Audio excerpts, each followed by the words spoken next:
একটা গ্রাম ছিল। সেই গ্রামের এক যুবক, নাম জয়ন্ত। সে কোনোদিনই ভূত প্রেতে সে বিশ্বাস করত না। সেই গ্রামে এক তাল গাছ ছিল।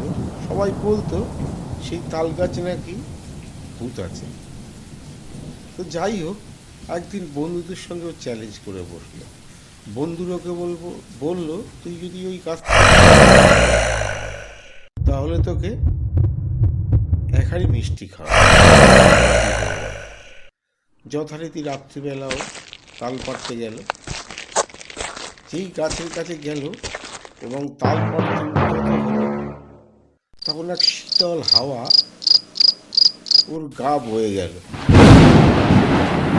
ভয় পেয়ে গেল, তবুও বেপরোয়াভাবে তাল পাড়তে উঠল। হঠাৎ দেখলো তার পিঠে কেউ একটা হাত রাখছে। পিছনে তাকাতে কাউকে দেখতে পেল না। কিছুক্ষণ পর বললো, কি হচ্ছে এগুলো?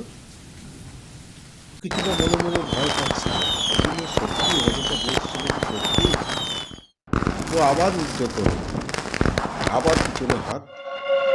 ও ঘুরে তাকালো, দেখলো একটা ছায়া মধ্যে কিছুটা দূরে দাঁড়িয়ে আছে। আর তাল গাছ তাকিয়ে অজ্ঞান হয়ে পড়ে গেল।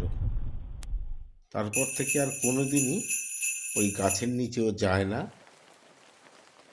এবং বন্ধুদের সঙ্গে এই ভূত নিয়ে তর্কও করে না। সত্যি কথা, ও এক প্রকার এটা মেনে নিল